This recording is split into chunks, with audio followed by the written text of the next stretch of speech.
Hello students, welcome back to my YouTube channel professor Shubham Tiwari.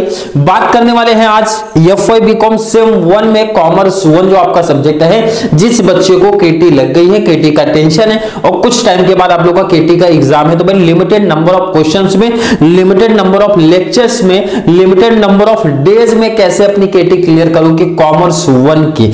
Clear है sir? बात करेंगे इससे पहले जो लेक्चर्स आप लोग को दिया था, important most important questions of business economics and business economics का सीरीज भी दे रहा हूं। कितने दिन की सीरीज है?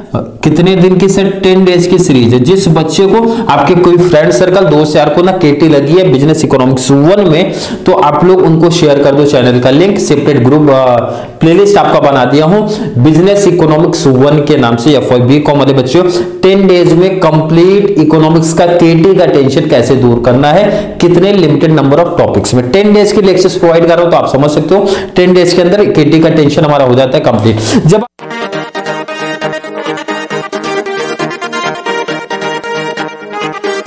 जब आप कॉमर्स की प्रिपरेशन करते हो, सर कॉमर्स में कितने दिन हमको पढ़ना पड़ेगा, कितने क्वेश्चंस पढ़ने पड़ेंगे, किस तरीके से प्रिपरेशन करनी पड़ेगी, ऐसा बच्चों के मन में डाउट आया है। तो कॉमर्स में जिस बच्चे को केटी लगी है तो उनके लिए तो प्रॉब्लम है भाई। कॉमर्स सब्जेक्ट ऐसा था जिसमें केटी नहीं लगनी चाहिए थी। मेरा ये सजेशन है भाई, मेरा मानना है कॉमर्स 1 में केटी मींस बहुत प्रॉब्लम वाली काम है भाई। आपका चलो ईवीएस में लग जाता, समझ में आता है कि न्यू सब्जेक्ट है, न्यू कॉन्सेप्ट है, पेपर पैटर्न भी डिफरेंट सेटअप हो रहा है आपका। बट कॉमर्स 1 में आपका ऑलरेडी ओसीएम के जैसे ही कहानी चलती है, बिजनेस जैसा पहले टॉपिक आप पढ़ते हो बिजनेस वगैरह। क्लियर है? बट कोई बात नहीं, उसकी बात नहीं करेंगे क्यों लग गया, कैसे लग गया। अब आगे के टाइम जो आपके पास लिमिटेड टाइम बचा है ना, उसमें कैसे केटी क्लियर करोगे, कितने टॉपिक्स कवर करने हैं और कुछ टारगेट रख लो भाई। जिसके एग्जाम में मैं बोलता हूं 15 दिन 20 दिन तो बचा होगा ऑलमोस्ट सबका। सर 15 दिन मान के चलो, तो मैं बोलता हूं देखो, अगर किसी बच्चे को केटी लगी है तो कॉमर्स 1 का भी आप लोग अगर डिमांड करोगे तो सीरीज लेके आ जाऊंगा। अदरवाइज आप लोग खुद से प्रैक्टिस कर सकते हो तो कर लेना। 10 डेज इनफ है। 10 डेज में क्या बोल रहा हूं सर? इनफ है, इनफ है प्रैक्टिस करने के लिए। सर कैसे करना है, कहां से स्टार्ट करना है? तो क्वेश्चन नंबर 1 ऑब्जेक्टिव आपका होता है। क्वेश्चन नंबर 1 ऑब्जेक्टिव्स को मैं इंक्लूड ही नहीं करता हूं अपने इंपॉर्टेंट क्वेश्चंस पे। ऑब्जेक्टिव्स को इग्नोर करो। मैं मान के चलता हूं ऑब्जेक्टिव्स में आपको कोई नंबर नहीं मिला भाई, हमको 40 लाना है सिर्फ 80 में से। कैसे मिलने वाले हैं, कहां से मिलने वाले हैं, तो आपको ध्यान रखना। क्वेश्चन नंबर 2 हो गया, 3rd हो गया, 4th हो गया एंड 5th हो गया। सर क्वेश्चन नंबर 6 कहां गया? क्वेश्चन नंबर 6 को भी मैं अभी इग्नोर कर रहा हूं। अभी एंडिंग में ऑलरेडी बताऊंगा क्या करना है, कैसे करना है, बट अभी इग्नोर करो। आप पहले ये टॉपिक्स को समझ लो। क्लियर है? और बहुत डिटेल में जाना भी नहीं है, बहुत सिंपल सा लॉजिक है, पढ़ने का कॉन्सेप्ट तरीका है बिजनेस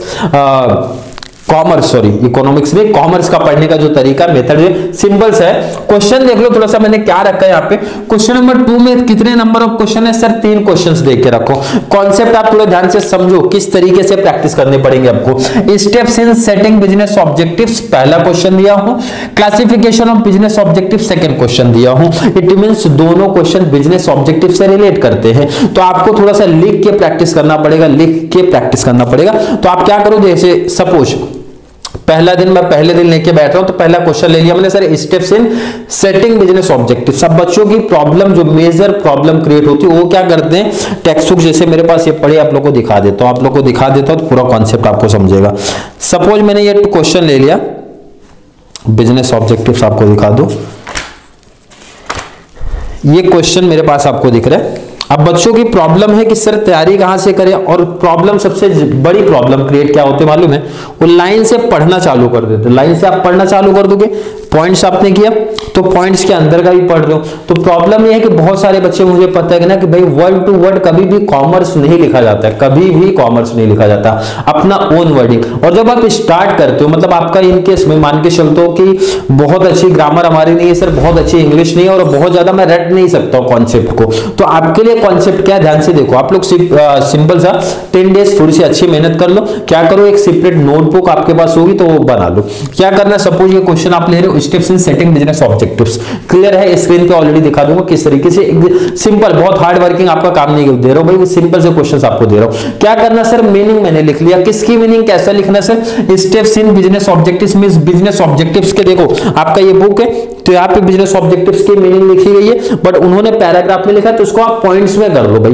2 से 3 पॉइंट्स यहाँ पे स्क्रीन पे चलो मैं ऐड करता हूं, इस तरीके से आप बना लेना। क्लियर है सर? बिल्कुल क्लियर है। उसके बाद पहले आप पॉइंट्स पढ़ो।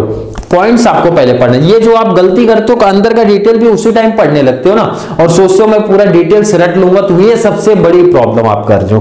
पहले आपको पॉइंट्स लिखना, मतलब मीनिंग पॉइंट्स किया, ध्यान से देखो, बिजनेस ऑब्जेक्टिव्स का मीनिंग कर लिया, पॉइंट्स कर लिया। Sir second classification of business objective, business objective का मीनिंग फिर से पढ़ना नहीं पड़ेगा सेकंड क्वेश्चन में क्लासिफिकेशन की जब हम बात करते हैं तो सेकंड नहीं, क्योंकि मीनिंग तो हमारा बिजनेस ऑब्जेक्टिव का ही आएगा, क्लासिफिकेशन के पॉइंट्स अलग आ जाएंगे। अब ध्यान रखना क्लासिफिकेशन जो बच्चा पढ़ा है, जो पढ़ने वाले हो, मैं क्लासिफिकेशन आपको दिखा देता हूं, classification of business objective, total 5 classification है, बट आपको एग्जाम में कोई भी 2 आने वाला, कोई भी 2 पूछ सकते हैं, मेंशन क्लियर करेंगे भाई, इकोनॉमिक ऑब्जेक्टिव ऐसा करके क्लियर मेंशन करेंगे। तो आपको ध्यान से रखना कि मीनिंग पार्ट तो हमारा सेम हो गया सर, एंड इस तरीके से जैसे मैं यहाँ पे दिखा रहा हूं ना, ऐसा पेपर में प्रेजेंटेशन देना, जैसा ऐसा पहले पॉइंट्स लिखना है। जो बच्चे मिस्टेक्स करते हैं भाई, प्रेजेंटेशन में नाम की कुछ चीज ही नहीं रख रहे कॉमर्स में, ओसीएम में उन्हीं बच्चों का नाम मींस मार्क्स कट होता है, या फिर कॉमर्स में मार्क्स कब कट होने वाले वाले, कैसे भी प्रेजेंटेशन आप दे रहे हो, ये सबसे बड़ी गलती है भाई।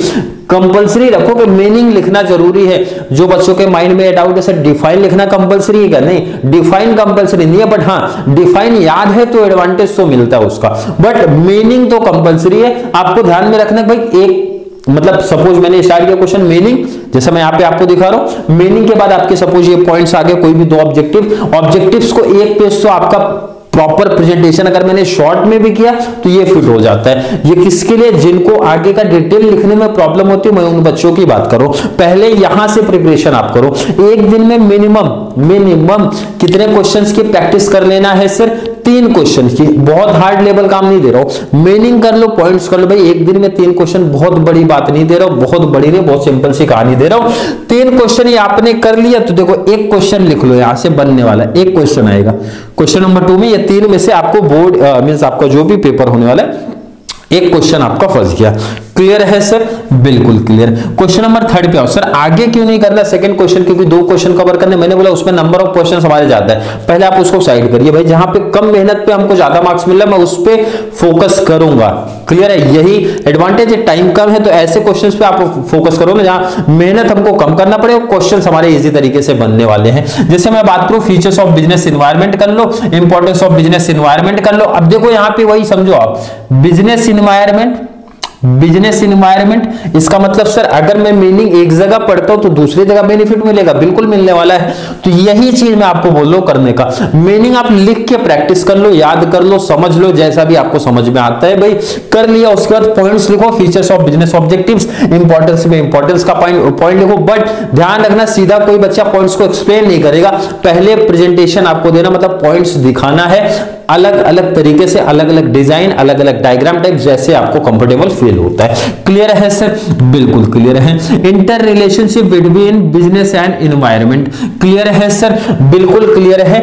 ये 3 में से देखो क्वेश्चंस भी लिखते चलो भाई, क्वेश्चंस भी समझते चलो कैसे पूछ रहा हूं मैं। यहां से आपका एक क्वेश्चन कंपलसरी बनने वाला है, कंपलसरी वर्ड लिख दिया, मींस आएगा ही आएगा, 3 में से 1 आएगा, इसीलिए बोलो ना थोड़ा सा मेहनत आपको करना पड़ेगा। मीनिंग पॉइंट्स पहले क्लियर करते रहो, मीनिंग पॉइंट्स पहले क्लियर करते रहो, बट प्रेजेंटेशन के साथ में ये मेरा सजेशन है। इंटरनल एंड एक्सटर्नल एनवायरनमेंट अगला क्वेश्चन है, educational environment and it's impact, ये 2 में से एक क्वेश्चन आपका लिख लो। 2 क्वेश्चन कवर हो गए सर। क्वेश्चन नंबर 3 से कितने का है सर, 15 मार्क्स का ये टॉपिक होता है। तो पहले ऑब्जेक्टिव ये रखो 15 के क्वेश्चंस हमारे कवर होने चाहिए। अब ये डाउट पहले नहीं आना चाहिए सर मीनिंग पॉइंट्स ऐसा डायग्राम प्रेजेंटेशन दिया तो कितने मार्क्स मिलेगा, पहला ऑब्जेक्टिव आना चाहिए, उतना तो पहले सीखो, आप मार्क्स की बात बाद में करना। मार्क्स तो मैं बोलता हूं मीनिंग पॉइंट्स भी लिखते हैं, हर बच्चा कोई बोल लो कंप्लीट कर लो पास हो जाओगे, वैसे ही मार्क्स की बात मत करो, पहले आप देखो प्रॉपर उतना आपका रेडी हो रहा है क्या, मीनिंग डिफाइन पॉसिबल हुआ तो ठीक है, नहीं हुआ तो कोई बच्चा वहां पे टाइम वेस्ट अपना नहीं करेगा डिफाइन को रटने के लिए, मीनिंग कर लो, पॉइंट्स कर लो। हाँ पॉसिबल हो रहा है किसी बच्चे के लिए, मुझे पता कुछ बच्चे ऐसे भी होंगे जो कर सकते हैं भाई, कर लेंगे, तो डिफाइन आप कर लो, बहुत बड़ा एडवांटेज उसका मिलेगा। बट जिस बच्चे को मेरा सजेशन है नहीं हो पा रहा है, बहुत ज्यादा टाइम वेस्ट आप लोग वहां पे मत करो, पॉइंट्स पे करो और अच्छा अच्छा प्रेजेंटेशन लिख के प्रेजेंटेशन करने का मेथड सीखो। सिर्फ इतने का ही बोल रहा हूं। क्लियर है सर। क्वेश्चन नंबर 3 का मैंने दोनों क्वेश्चन आपको करा दिया, क्वेश्चन नंबर 1 से एक क्वेश्चन करा दिया। क्वेश्चन नंबर 4 पे भी आपको देखो कितने क्वेश्चंस देख के रखे भाई, टोटल 6 क्वेश्चन देख के रखे, 6 क्वेश्चन आप देख लो। Stages of business unit promotion, factors determining location, role of government in promotion of business, clear.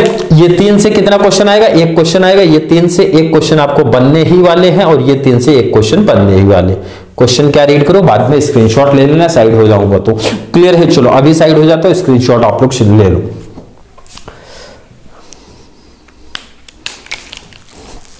चलिए, आई होप हर एक बच्चे ने स्क्रीनशॉट ले लिया। तो आपको आगे की कहानी समझो सर, क्या करना है।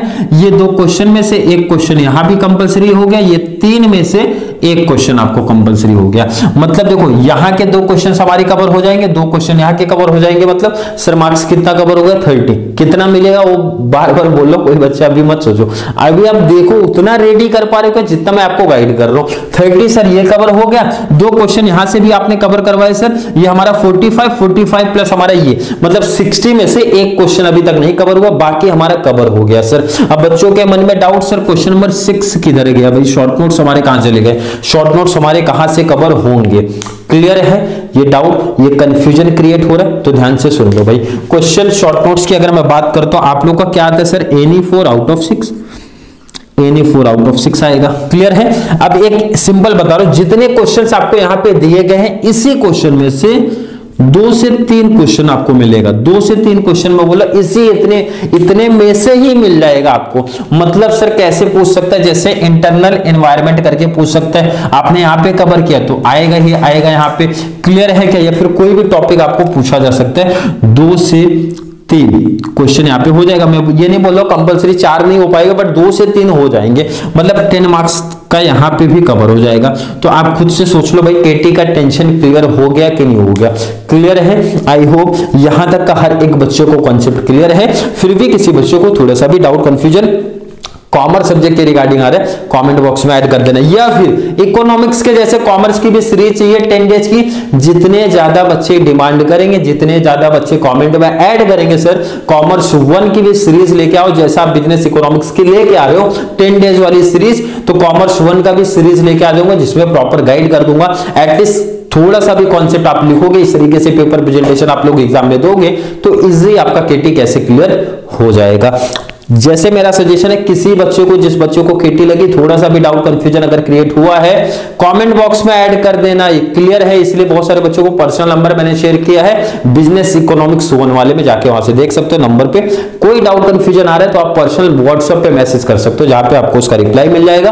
या फिर जो भी डाउट्स होंगे, अगर मुझे लगेगा वीडियो बनाने के लायक है उस टॉपिक पे, तो वीडियो लेके आ जाऊंगा। बट बोला गया सीरीज पे अगर डिमांड करोगे तो मिलेगा, अदरवाइज सीरीज सिर्फ बिजनेस इकोनॉमिक्स की मिलेगी। क्लियर है, आई होप हर एक बच्चे का कॉन्सेप्ट यहां तक क्लियर हुआ होगा।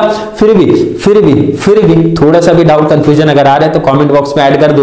या फिर वीडियो थोड़ी सी भी हेल्पफुल लग रही है तो अपने दोस्त यार जिसको भी केटी लगी है किसी भी सब्जेक्ट में, उनको भी चैनल का लिंक शेयर करो, क्योंकि आपको ही पता है इस चैनल पे बहुत सारे टॉपिक्स के मींस जैसे आपका मैथ्स का काफी टॉपिक्स कराया गया, फाइनेंशियल अकाउंटिंग के भी कुछ टॉपिक्स कराए गए हैं, तो उनको भी इस चैनल के थ्रू वो बेनिफिट्स मिल जाना चाहिए। तो चलिए मिलेंगे नेक्स्ट क्लास में, जहां पे हम लोग बात करेंगे आपके बिजनेस इकोनॉमिक्स 1 के सीरीज के बारे में। तब तक के लिए थैंक यू सो मच।